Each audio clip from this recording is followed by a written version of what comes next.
السلام علیکم ورحمۃ اللہ تعالی وبرکاتہ۔ الحمد للہ رب العالمین والعاقبۃ للمتقین والصلاة والسلام علی من کان نبیا وآدم بین الماء والطین وعلى سائر الأنبياء والمرسلين وعلى آله وأصحابه أجمعين أما بعد فأعوذ بالله من الشيطان الرجيم بسم الله الرحمن الرحيم إن أولياؤه إلا المتقون صدق الله العظيم وبلغنا رسوله النبي الأمين الكريم ونحن على ذلك لمن الشاهدين والشاكرين والحمد لله رب العالمين إن الله وملائكته يصلون على النبي يا أيها الذين آمنوا صلوا عليه وسلموا تسليما اللهم صل على سيدنا ومولانا محمد معدن الجود والكرم وآله وبارك وسلم صلاة وسلاما عليك يا رسول الله وعلى آلك وصحبك يا شفيعنا يوم الجزاء۔ الحمد لله منشئ الخلق من عدم ثم الصلاة على المختار في القدم مولاي صل وسلم دائما ابدا على حبيبك خير الخلق كلهم والآل والصحب ثم التابعين لهم اهل التقى والنقى والحلم والكرم۔ اتنا شدید غم ہے کہ احساس غم نہیں، اتنا شدید غم ہے کہ احساس غم نہیں، کیسے کہوں کہ غوث کا مجھ پر کرم نہیں۔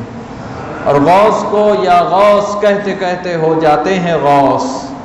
غوث کو یا غوث کہتے کہتے ہو جاتے ہیں غوث، اور خواجگی ملتی ہے تو خواجہ قدم بھر کے تو دیکھ، خواجگی ملتی ہے تو خواجہ قدم بھر کے تو دیکھ۔ معزز سامعین کرام، اللہ کا کرم ہے، اس کا احسان ہے کہ اس نے ہمیں یہ توفیق دی کہ ہم پہلی رات سے اب تک یہاں جمع ہوئے اور سرکار غوث اعظم شیخ عبدالقادر جیلانی رضی اللہ تعالیٰ عنہ کے مبارک تذکرے کو سن رہے ہیں اور اپنی مشام جاں کو معطر کر رہے ہیں۔ معزز سامعین کرام، آپ حضرات نے ماقبل کے بیانات میں سنا ہوگا کہ سرکار غوث اعظم ولیوں کے سردار ہیں۔ آپ نے بحکم الہی اعلان کیا کہ میرا یہ قدم اللہ کے ہر ولی کی گردن پر ہے، اور یہ آپ سے صحیح سندوں سے ثابت ہے کہ آپ نے ایسا فرمایا۔ کچھ لوگوں کو یہ بات سمجھ میں نہ آئی، انہوں نے کہا ولیوں کے گردنوں پر سرکار غوث اعظم کا قدم کیسے ہو سکتا ہے، حالانکہ اولیاء میں صحابہ بھی ہیں اور اکابر تابعین بھی ہیں، تو یہ تو بے ادبی کی بات ہے۔ تو ان لوگوں نے اس میں تعویل کرنا شروع کیا، کہا کہ میرا یہ قدم ہر ولی کی گردن پر ہے، یہاں مراد گردن پر ہے یہ نہیں ہے، بلکہ یہاں مراد ہے کہ ہر ولی کی تعلیم پر ہے اور ہر ولی کے بتائے گئے طریقے پر ہے۔ حالانکہ عربی زبان میں گردن بول کر طریقہ اور تعلیم کبھی کسی نے مراد نہیں لیا، یہ لغت کے خلاف ہے، مجازن بھی مراد نہیں لیا۔ اور ان لوگوں کو یہ جو شک و شبہ ہے تو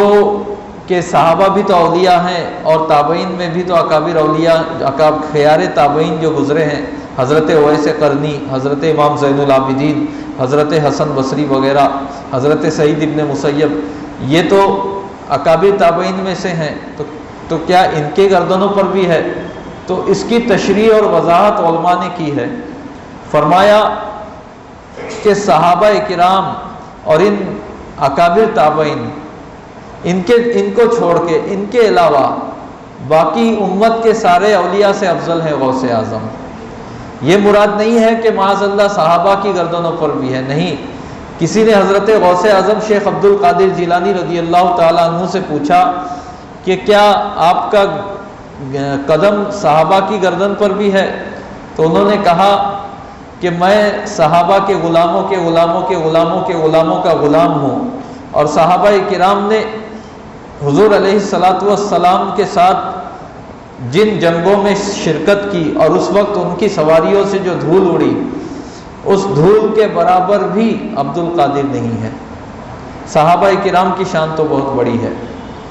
تو صحابہ کرام اور اکابر تابعین، جیسا کہ میں نے حضرت جنید بغدادی رضی اللہ تعالیٰ عنہ کا وہ قول پیش کیا تھا حوالے کے ساتھ، عربی عبارت کے ساتھ، کہ انہوں نے فرمایا تھا سوى الصحابتی والائمتی۔ تو سرکار غوث اعظم شیخ عبد القادر جیلانی کا قدم ہر ولی کی گردن پر ہے۔ اس سے مراد صحابہ نہیں ہے، اس سے مراد اکابر تابعین نہیں ہے، بلکہ اس سے مراد صحابہ اور تابعین کے طبقے کے بعد والے ہیں۔ چنانچہ اعلیٰ حضرت عظیم البرکت امام عشق و محبت۔ اچھا، یہاں ایک اور بات بتا دوں، پھر جن لوگوں نے یہاں گردن کا حقیقی معنی مراد نہیں لیا اور انہوں نے کہا نہیں یہاں حقیقی معنی میں نہیں ہے یہ، تو ان لوگوں نے مجازی معنی جو لیا وہ لغت کے اعتبار سے تو غلط ہے۔ اور ایک اور قرینہ ہے یہاں پر ظاہر مراد لینے میں، وہ یہ ہے کہ جب حضرت غوث اعظم نے یہ کہا کہ میرا یہ قدم ہر ولی کی گردن پر ہے، تو اس وقت واقعی اولیاء کرام نے اپنی گردنیں جھکائیں، اور حضرت علی بن ہیتی نے سرکار غوث اعظم کے قدم کو آگے بڑھ کے اپنے گردن پر رکھا، اور اولیاء کرام نے گردن جھکا کر کہا لا بل علی عینی و راسی، کہ ہاں نہیں بلکہ ہماری گردنوں ہی پر نہیں بلکہ ہماری آنکھوں اور سروں پر بھی ہے۔ تو اولیاء نے تو اس ارشاد کا ظاہری معنی ہی مراد لیا کہ واقعی سرکار غوث اعظم کا قدم ہماری گردنوں پر ہے، تو جو معنی اولیاء نے لیا وہی معنی مراد لینا درست ہے۔ اس میں اپنی طرف سے یہ تعویل کرنا کہ نہیں میرا یہ قدم اولیاء کی گردن پر ہے، اس سے یہ مراد نہیں ہے، وہ مراد ہے، قدم سے یہ مراد ہے اور گردن سے، یہ درست نہیں ہے۔ جہاں تک ہو سکے لفظ کو اس کے ظاہری معنی ہی پر محمول کیا جائے گا، یہ قاعدہ ہے۔ اب آئیے سرکار اعلیٰ حضرت امام اہل سنت امام احمد رضا محدث بریلوی رضی اللہ تعالیٰ عنہ کی بارگاہ میں اپنے اشعار میں بڑی خوبصورتی سے اس بات کو اعلیٰ حضرت نے بیان فرمایا۔ فرماتے ہیں کہ اللہ نے سرکار غوث اعظم میں تمام فضائل و کمالات کو جمع کیا جو ایک کسی اللہ کے محبوب میں اور کامل بندے میں ہو سکتے ہیں، ان تمام خوبیوں اور کمالات سے نوازا۔ ہاں، نبوت عطا نہیں ہوئی ان کو، وہ نبی نہیں ہوئے، وہ امتی ہیں۔ اعلیٰ حضرت فرماتے ہیں الوہیت ہی احمد نے نہ پائی، نبوت ہی سے تو عاطل ہے یا غوث۔ یعنی حضور علیہ الصلاۃ والسلام کو اللہ نے تمام خوبیوں اور کمالات کا جامع بنا کر بھیجا، بلکہ پچھلے انبیاء کو جو جو دیا امام الانبیاء صلی اللہ علیہ وسلم میں وہ سب کچھ جمع کر دیا۔ جو کمالات اور جو خوبیاں اللہ نے پچھلے انبیاء کو الگ الگ عطا کی، وہ سارے کمالات اور خوبیاں حضور علیہ الصلاۃ والسلام کے ذات میں اللہ نے جمع فرما دی، بلکہ مزید کچھ وہ خوبیاں عطا کی جو اور کسی کو نہیں ملی۔ جیسا کہ ایک فارسی شاعر نے کہا حسن یوسف دم عیسیٰ ید بیضا داری، آنچ خوباں ہما دارند تو تنہا داری، کہ یوسف علیہ السلام کا حسن، عیسیٰ علیہ السلام کا ید بیضا، اور موسیٰ علیہ السلام کا ید بیضا، اور عیسیٰ علیہ السلام کی وہ مبارک پھونک کہ جب پھونک مارتے تو مردہ بھی زندہ ہو جاتا، یہ سارے معجزات آپ میں جمع ہیں۔ اور بلکہ آنچیں خوباں ہما دارند، سارے انبیاء جو خوبیاں رکھتے ہیں تو تنہا داری، وہ ساری خوبیاں تنہا آپ میں جمع ہیں۔ تو اعلیٰ حضرت فرماتے ہیں کہ ساری خوبیاں جمع ہے سوائے الوہیت کے۔ حضور علیہ الصلاۃ والسلام نہ خدا ہے نہ خدا کے شریک ہیں، الوہیت ہی احمد نے نہ پائی، نبوت ہی سے تو عاطل ہے یا غوث۔ اور اے سرکار غوث اعظم، آپ نے ساری خوبیاں پائی، سارے کمالات پائیں، لیکن آپ کو نبوت عطا نہیں کی گئی، بلکہ آپ امتی بنائے گئے، نبی نہیں ہیں آپ۔ تو الوہیت ہی احمد نے نہ پائی، نبوت ہی سے تو عاطل ہے یا غوث۔ اب شبہہ پیدا ہوا کہ جب ساری خوبیاں عطا کی گئیں تو کیا صحابہ سے بڑھ گئے؟ کیا تابعین کے طبقے سے بھی بڑھ گئے؟ نہیں۔ اعلیٰ حضرت فرماتے ہیں اس کے آگے صحابیت ہوئی پھر تابعیت، اب آگے قادری منزل ہے یا غوث۔ صحابیت ہوئی پھر تابعیت، اب آگے قادری منزل ہے یا غوث۔ پھر شبہ پیدا ہوا کہ تابعین میں کچھ وہ تھے جو بالکل عوام میں سے تھے، عام لوگ تھے، کچھ وہ تھے جو معرفت اور ولایت کے اتنے اونچے منزل پر فائز نہ تھے جتنی اونچی منزل پر فائز سرکار غوث اعظم ہے۔ ہاں، خیار تابعین جو اکابر تابعین گزرے ہیں، جیسے حضرت اویس قرنی جو صحابہ کے بعد تمام امت میں سب سے افضل ہے حضور صلی اللہ علیہ وسلم کی صحیح حدیث کے مطابق، حضرت حسن بصری، حضرت سعید ابن مسیب، حضرت امام زین العابدین، یہ صحابہ کے بعد امت میں سب سے افضل لوگوں کی جماعت ہے۔ انہی کی وجہ سے طبقہ تابعین غوث پاک سے افضل ہوا، لیکن بہت سارے وہ تابعین ہیں جن سے غوث پاک افضل ہیں جو عوام میں سے ہیں۔ بہت سارے تابعین وہ ہیں، انہوں نے صحابہ سے ملاقات تو کی، صحابہ سے شرف تو حاصل کیا، لیکن ولایت اور معرفت کی وہ منزلیں طے نہ کر سکے۔ بہت سارے وہ تابعین ہیں جو علماء نہیں ہیں، عوام میں سے ہیں۔ بہت سارے تابعین وہ ہیں جو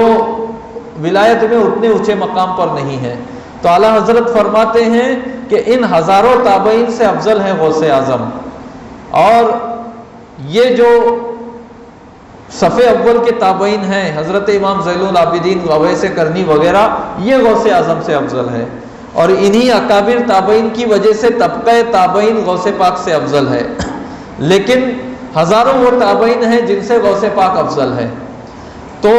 اجمالی فضیلت طبقہ تابعین کو غوث پاک پر اجمالی فضیلت حاصل ہے، تفصیلی فضیلت حاصل نہیں ہے۔ یعنی ہر تابعی غوث پاک سے افضل ہے ایسا نہیں ہے، بلکہ کچھ خاص تابعین ہیں جو غوث پاک سے افضل ہے، اور انہی کی وجہ سے طبقہ تابعین کو غوث پاک سے فضیلت حاصل ہے۔ لیکن صحابہ کرام کے طبقے کو تفصیلی فضیلت حاصل ہے غوث پاک پر۔ یعنی ہر صحابی چاہے وہ چند گھنٹے ایمان لانے کے بعد، چند گھنٹوں کے بعد اس دنیا سے رخصت ہو گئے، انہیں نہ نماز پڑھنے کا موقع ملا، نہ روزہ رکھنے کا موقع ملا، نہ کوئی بڑا کام کرنے کا موقع ملا، ہاں ایمان لائے، شرف صحابیت سے نوازے گئے اور ان کا وصال ہو گیا، تو وہ صحابی بھی غوث پاک سے افضل ہے۔ ہر صحابی چاہے جس درجے کا ہو وہ غوث پاک سے افضل ہے، اور کوئی غیر صحابی کسی بھی صحابی کے درجے کو نہیں پہنچ سکتا۔ تو صحابہ کا جو طبقہ ہے وہ تفصیلی فضیلت رکھتا ہے غوث پاک پر، یعنی ہر صحابی غوث پاک سے افضل ہے۔ اس کے برخلاف تابعین کا طبقہ تفصیلی فضیلت نہیں رکھتا، اجمالی فضیلت رکھتا ہے، یعنی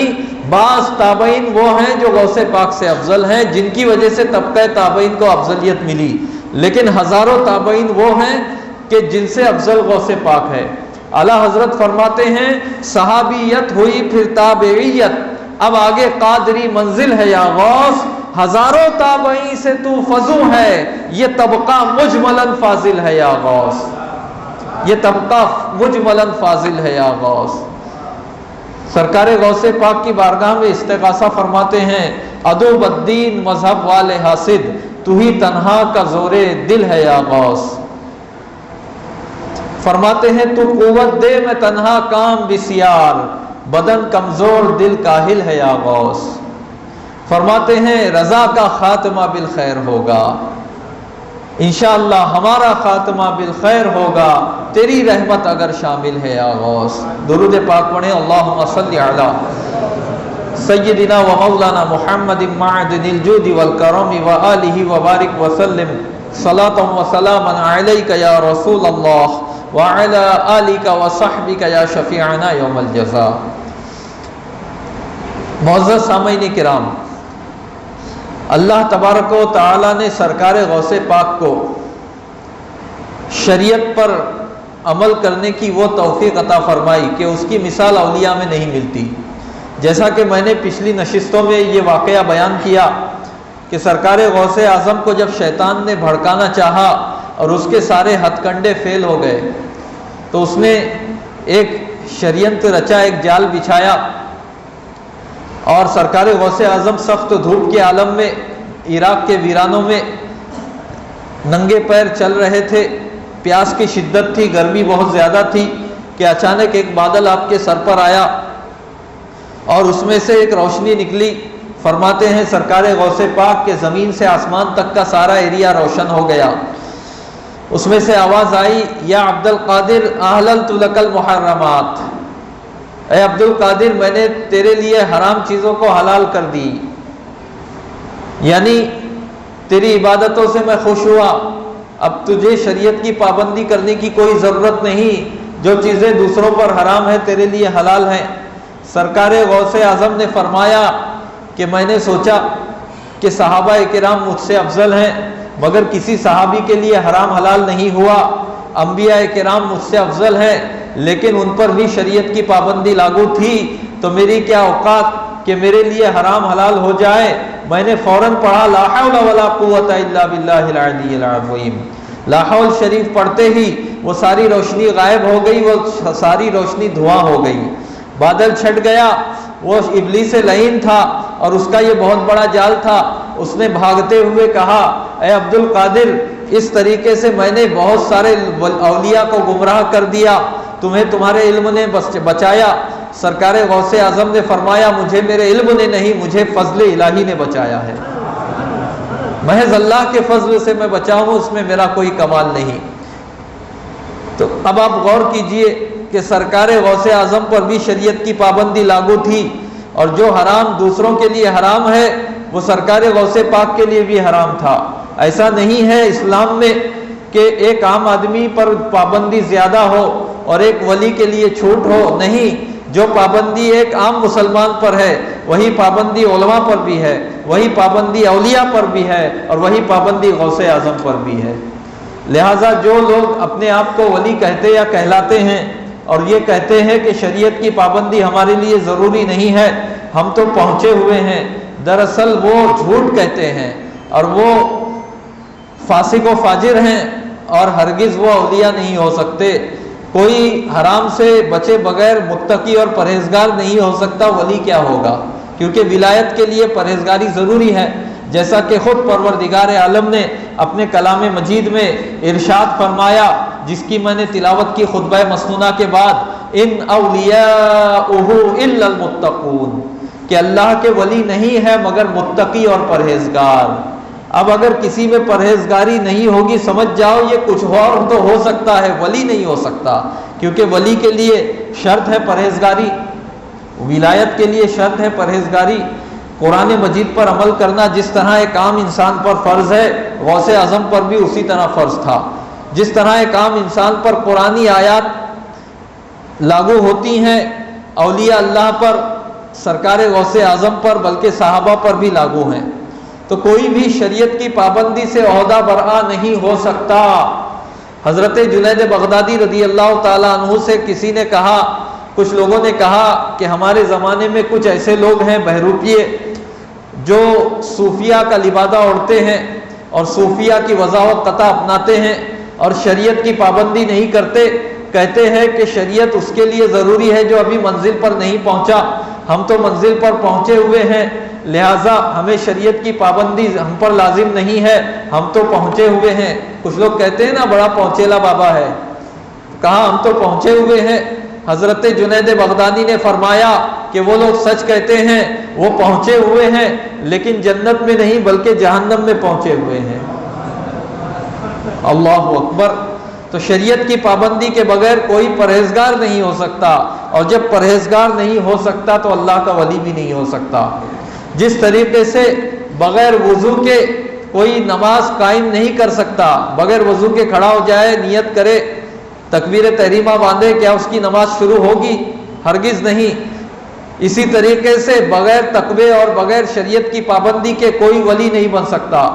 اور کسی نے وضو کر لیا، طہارت حاصل کر لی، اب نماز شروع کی، اب وہ نماز پڑھ رہا ہے، نماز ختم ہونے تک لازم ہے کہ وہ اس کا وضو برقرار رہے، نماز ختم ہونے تک لازم ہے اس کی پاکی برقرار رہے۔ اگر سلام پھیرنے سے پہلے اسے حدث طاری ہو گیا، اس کا وضو ٹوٹ گیا، تو اب اس کی نماز ٹوٹ گئی، اب اسے دوبارہ وضو کر کے طہارت حاصل کر کے نماز پڑھنی ہوگی۔ ٹھیک اسی طریقے سے، بالکل ٹھیک اسی طریقے سے، جب تک کوئی پرہیزگار نہیں ہوتا، جب تک کوئی شریعت کا پابند نہیں ہوتا، جب تک کوئی حرام چیزوں سے، گناہوں سے نہیں بچتا، وہ پرہیزگار نہیں ہو سکتا،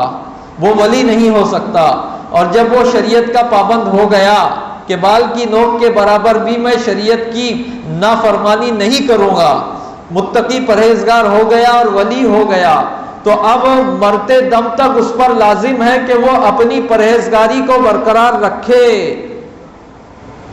اس لیے کہ اگر اس نے حرام کام کا ارتکاب کیا، گناہ کبیرہ کا ارتکاب کیا، وہیں پر اس کی ولایت سلب ہو گئی، اس کی پرہیزگاری ختم ہو گئی، وہ فاسق ہو گیا، اور فاسق اللہ کا ولی نہیں ہو سکتا۔ مرتے دم تک اس پر لازم ہے کہ اپنی ولایت کو بچانے کے لیے حرام چیزوں سے بچتا رہے، جس طریقے سے نماز پوری ہونے تک، سلام پھیرنے تک لازم ہے کہ وہ وضو قائم رکھے، وہ نجاست سے بچے،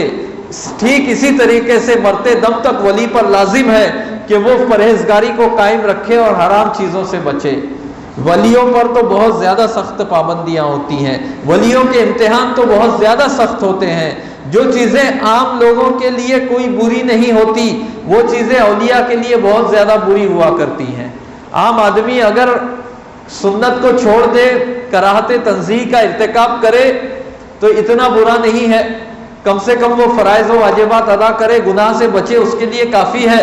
لیکن اگر اللہ کا ولی بننے کے بعد جان بوجھ کر مکروہات تنزیہیہ بھی کرے تو اس کے درجات بڑی تیزی سے کم ہوتے ہیں اور رب کے عتاب کا شکار ہو جاتا ہے وہ۔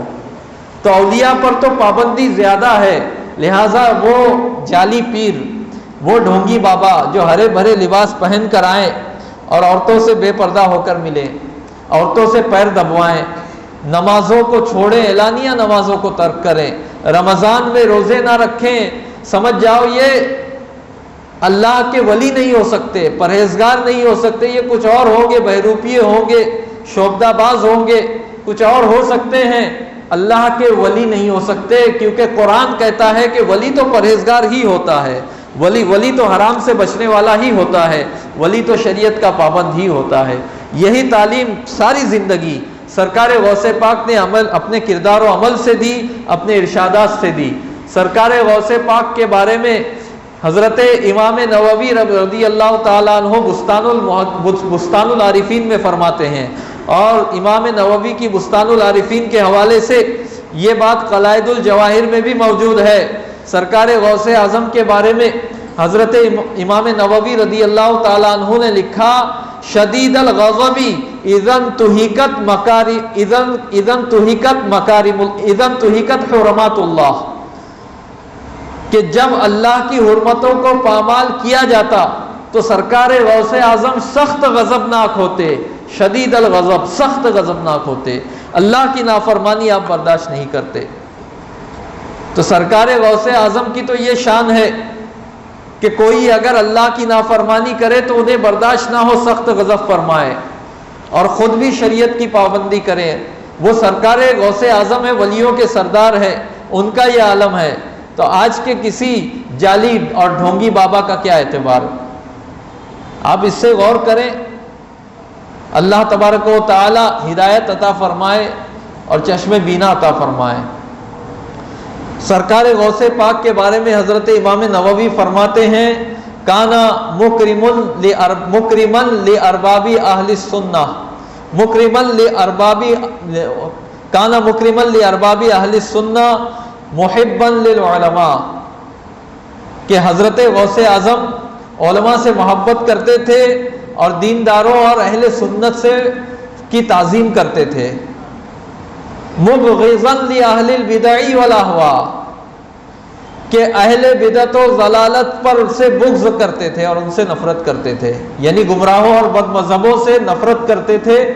ان سے دشمنی رکھتے تھے اللہ کے لیے۔ کیوں؟ کیونکہ حضور علیہ الصلوۃ والسلام نے فرمایا، افضل الاعمال الحب فی اللہ والبغض فی اللہ، کہ سب سے افضل عمل یہ ہے کہ محبت کرو تو اللہ کے لیے اور دشمنی کرو تو اللہ کے لیے۔ اس پر سرکار غوث اعظم عمل کرتے تھے، گمراہوں اور بد مذہبوں سے دشمنی اور نفرت رکھتے تھے، اور اپنی کتاب غنیت الطالبین میں ارشاد فرمایا کہ جس نے اللہ کی رضا کے لیے کسی بد مذہب کو ذلیل کیا تو اللہ تبارک و تعالی اس کے 100 درجے بلند فرماتا ہے۔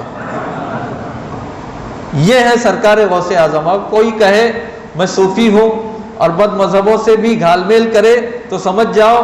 یہ شیطان کا بھائی ہے، یہ شریعت سے ہٹا ہوا ہے، اس لیے کہ اولیاء کرام کا تو معاملہ یہ تھا کہ بد مذہبوں سے بغض اور نفرت رکھا کرتے تھے، اور یہی تعلیم سرکار غوث اعظم شیخ عبد القادر جیلانی بغدادی رضی اللہ تعالیٰ عنہ کی ہے۔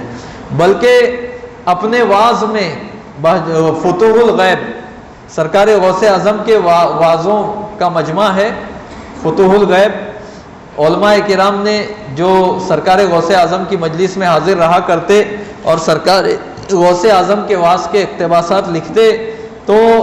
جو محفوظ رہ گئے انہی کو جمع کر کے فتوح الغیب نامی کتاب تیار کی گئی، اور مستند صحیح سند سے یہ آج بھی مروی ہے سرکار غوث اعظم تک، صحیح سند ہے اس کتاب کی۔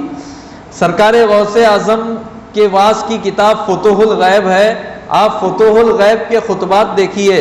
نام لے لے کر بد مذہبوں کا رد فرمایا ہے۔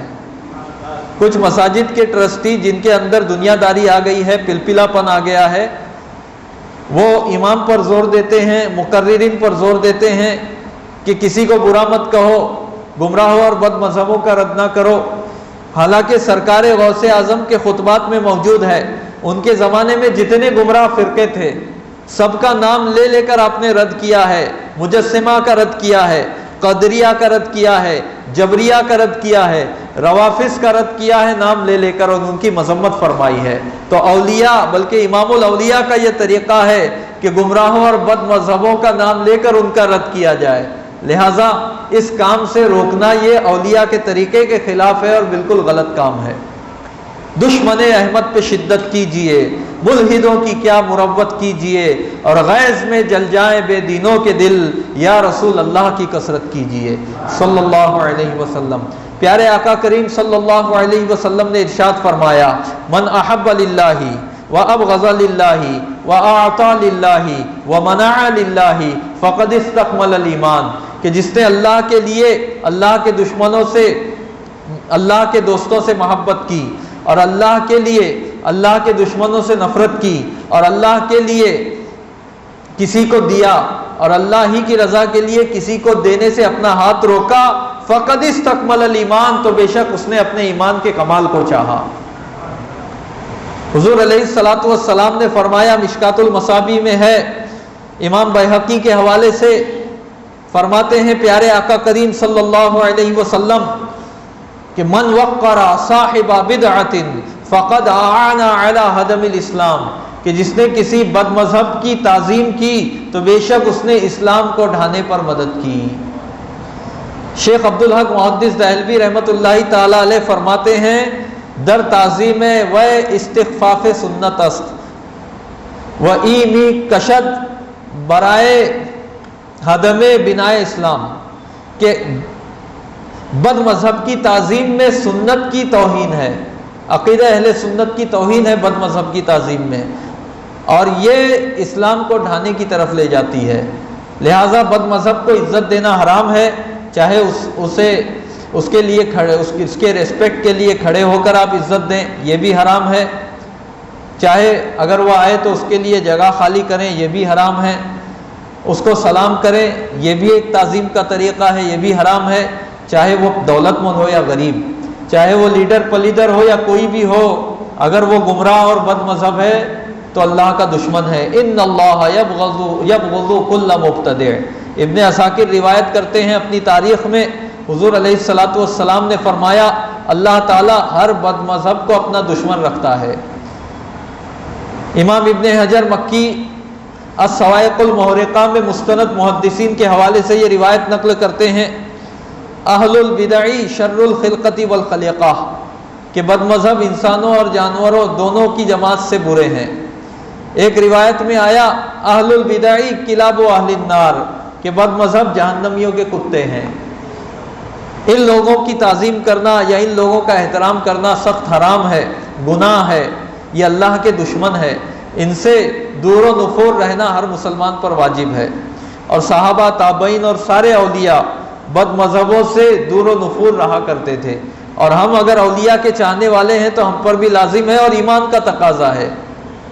حق بات یہی ہے، کسی کو اچھا لگے برا لگے، ہمارا فرض ہے حق ہم آپ تک پہنچائیں کہ بد مذہبوں سے دور رہیں